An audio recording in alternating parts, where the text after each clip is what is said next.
दोस्तों आज हम बात करेंगे दुनिया की सबसे दिलचस्प और सबसे इंटरेस्टिंग चीज़ के बारे में, जिसके बदौलत आज हम इंसान इस मुकाम तक पहुंचे हैं।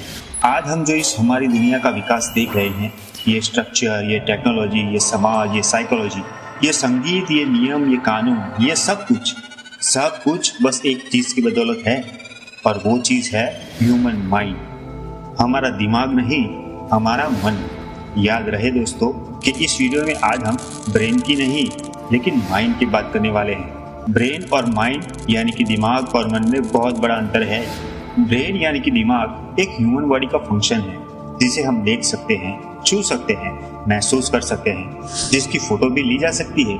लेकिन माइंड यानी कि मन को हम नहीं देख सकते, उसे छू नहीं सकते और ना ही उसकी फोटो या तस्वीर ली जा सकती है, लेकिन बस उसे महसूस किया जा सकता है। इसी वजह से हमारे जैसे जीवों को मनुष्य कहा जाता है, यानी कि जिसके अंदर मन की ऊर्जा है वो ही मनुष्य है, जो सोच सकते हैं, समझ सकते हैं, बोल सकते हैं और बोल के किसी को पका भी सकते हैं। वैसे तो मन का ह्यूमन बॉडी में कोई एग्जिस्टेंस नहीं है, लेकिन वो है जरूर, और उसी के कारण आज हम इंसान इतने विकसित है। चलिए आज जानते हैं मन का विज्ञान। दोस्तों ह्यूमन माइंड यानी कि मन के मुख्य 3 भाग है। एक है कॉन्शियस माइंड, जिसे हम जागरूक मन कहते हैं। दूसरा है सबकॉन्शियस माइंड या सेमी कॉन्शियस माइंड, जिसे हम अर्ध जागरूक मन कहते हैं। और तीसरा और सबसे अनोखा है अनकॉन्शियस माइंड, जिसे हम अजागरूक मन कहते हैं। इसके अलावा भी एक मन है जिसे हम सुपर कॉन्शियस माइंड कहते हैं, और इस सुपर कॉन्शियस माइंड में इतनी ताकत है, इतनी ऊर्जा है कि इससे हम मुश्किल से मुश्किल काम भी बड़ी ही आसानी से कर सकते हैं। हम यहाँ पर चारों माइंड के बारे में बहुत ही सरल शब्दों में और बड़ी ही आसानी से उदाहरण के माध्यम से समझेंगे। चलिए सबसे पहले बात करते हैं कॉन्शियस माइंड की।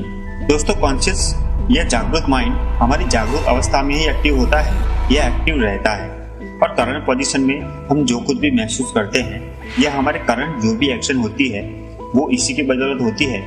जैसे कि आप अभी वीडियो देख रहे हो, मेरी आवाज सुन रहे हो, आप जहाँ पर भी बैठे हो उसके आसपास की चीजों को महसूस कर रहे हो। इन शॉर्ट आप अभी हाल में जिन भी चीजों से सबान हो और जो एक्टिविटीज कर रहे हो, वो सभी एक्टिविटीज आप अपने कॉन्शियस माइंड की वजह से कर रहे हो, और आपकी हाल की करंट पोजीशन में आपका कॉन्शियस माइंड उन सभी वस्तुओं के प्रति जागरूक होता है। तो फिर अब सवाल है कि सबकॉन्शियस माइंड क्या है?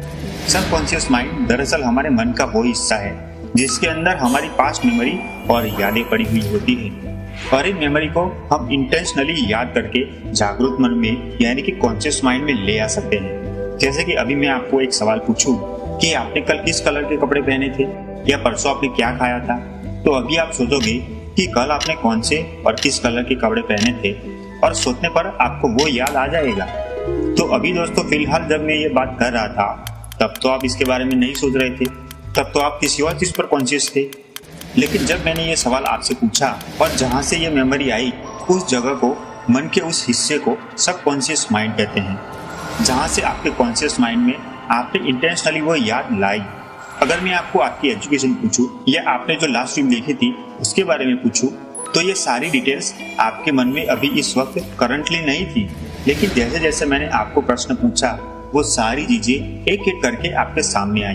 तो जिस जगह से आप अपने जागरूक मन में ये सारी डिटेल्स, ये सारी मेमोरी ले आ रहे हो, उसी जगह को सबकॉन्शियस माइंड कहते हैं। ये सारी मेमोरी वहां पर पड़ी है।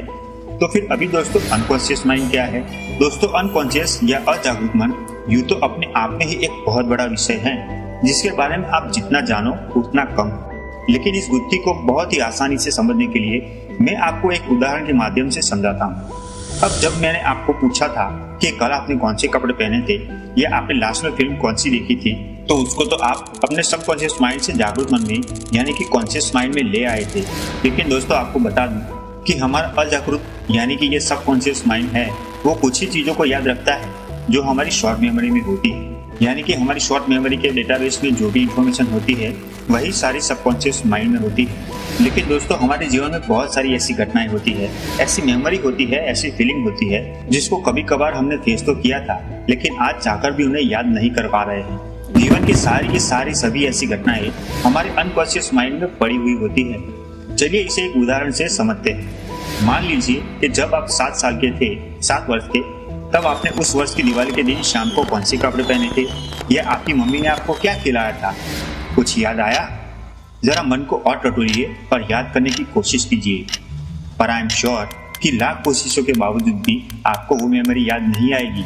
लेकिन एक बात तो तय है दोस्तों कि आप जब 7 साल के थे या जब भी रहे होंगे, तब आपके उस वर्ष में दिवाली का दिन तो जरूर आया होगा, पर शाम को आपने कुछ न कुछ तो जरूर पहना होगा या खाया होगा। लेकिन फिर भी जब मैं उसे आपको याद करने के लिए कहता हूँ, तो आप अथक कोशिश के बावजूद भी उसे अपने जागरूक मन में नहीं ला सकते हो, उसे याद नहीं कर सकते हो, क्योंकि ये मेमोरी आपके सबकॉन्शियस माइंड में नहीं पड़ी है, पर ये सारी मेमोरी आपके अनकॉन्शियस माइंड में पड़ी हुई है। हमारा अनकॉन्शियस माइंड जीवन की वो सारी की सारी बातें, सारी की सारी फीलिंग्स, सारे थॉट्स, सारी घटनाएं, सारे दृश्य जो आपकी आंखों ने देखे हैं, वो सारे लक्ष्य या शब्द जो आपके कानों ने सुने हैं, वो सभी लोग, वो सभी घटनाएं जो आपने अब तक महसूस की है, इन सभी चीजों को हमारा अनकॉन्शियस माइंड पूरे तरीके से याद रखता है। सिर्फ हमारे जन्म से नहीं, लेकिन जन्म से पहले भी जब हम 9 महीने कोख में थे, तब हमने जो भी महसूस किया था, वो सारी की सारी बातें हमारे अनकॉन्शियस माइंड में वैसे की वैसे ही पड़ी हुई होती है। हमारे अब तक के जीवन के एक एक सेकंड का हिसाब हमारे अनकॉन्शियस माइंड में पड़ा है, लेकिन हम चाहकर भी उस मेमोरी को हमारे कॉन्शियस माइंड में नहीं ले जा सकते हैं। एटलीस्ट नॉर्मल तरीके से तो याद नहीं कर सकते हैं, लेकिन कभी कभी सपनों में या अंतस्फुरण के जरिए वो यादें हमारे कॉन्शियस माइंड के लेयर पर आ जाती है। हिप्नोसिस के जरिए इंसान की अनकॉन्शियस माइंड की गहराइयों तक पहुंचा जा सकता है और उसके भूतकाल में घटी हुई एक एक चीज को याद कराया जा सकता है, जिसे वो व्यक्ति खुद ही नहीं जानता था। इतना ही नहीं, अजागृत मन की शक्तियों के द्वारा इंसान बहुत कुछ कर सकता है। आज तक हमने जो चमत्कार देखे या महसूस किए हैं, जो किसी न किसी अजागृत मन की शक्तियों का नतीजा है, और ये मिरेकल जो होते हैं वो दरअसल मिरेकल नहीं होते। ये चीज, ये घटनाएं आप, मैं या फिर इस दुनिया का कोई भी इंसान कर सकता है, बशर्ते उसके अजागृत मन की शक्तियां एक्टिव होनी चाहिए।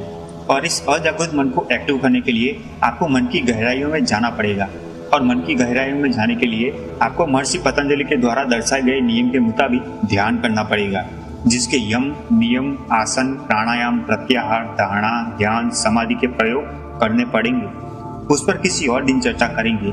अब जो लास्ट वाला मन है, जिसे हम सुपर कॉन्शियस माइंड कहते हैं, जो सबसे अधिक शक्तिशाली होता है, यह मन तभी जागता है जब आपका पूरा ध्यान एक ही बात या एक ही चीज पर चिपक जाए। तब ये मन जागता है और ये किसी को भी मात देने की क्षमता रखता है, फिर चाहे उसके सामने कितना भी बड़ा बलवान व्यक्ति या जानवर क्यों ना जाए। जैसे कि मान लीजिए 2017 में एक मूवी आई थी किडनैप, जिसमें माँ अपने बच्चे के साथ खेल रही थी और अचानक कोई शख्स उस माँ के बच्चे को उठाकर भाग जाता है। जब माँ उसे देख लेती है तो अपने बच्चे को बचाने के लिए बहुत प्रयास करती है। वो किसी भी चीज की परवाह नहीं करती है, वो किसी की बात नहीं सुनती है। उसका लक्ष्य केवल अपने बच्चे को बचाना था। ऐसे इंसान के अंदर इतनी शक्ति आ जाती है कि वो किसी भी चीज से लड़ने के लिए तैयार हो जाता है। ये शक्ति सुपर कॉन्शियस माइंड की होती है। अगर कोई इंसान थका हारा घर आता है और बहुत टायर्ड हो गया है और रात को सोने के बाद उसका घर जल रहा हो, तो वो अचानक से खड़ा हो जाएगा। उसके मन में ना तो नींद होगी और ना ही थकावट होगी। वो सभी चीजों को भूल जाएगा। उसका लक्ष्य केवल एक ही होगा कि अपने लोगों को और इस घर को कैसे बचाया जाए। और ऐसे वक्त में ही सुपर कॉन्शियस माइंड की शक्ति जागृत होती है। दोस्तों, ये सुपर कॉन्शियस माइंड की शक्ति आपके अंदर भी है। दोस्तों, जब भी आपने एग्जाम दी होगी तो आपको ये मालूम ही होगा कि लास्ट के 5 दिन के अंदर ही हम इतनी मेहनत करते हैं कि हम पूरे का पूरा कोर्स रट्टा कॉपी कर लेते हैं और फिर एग्जाम देने के लिए जाते हैं। वैसे ही अगर आपको कोई टास्क दिया जाए कि इस टास्क को 2 दिन के अंदर करना है, तो आप पहले दिन तो कुछ नहीं करोगे, लेकिन दूसरे दिन जैसे जैसे टाइम बहुत कम बचेगा, तब आप पूरा जोर लगा दोगे उस टास्क को पूरा करने के लिए। तो ये शक्ति कहाँ से आती है?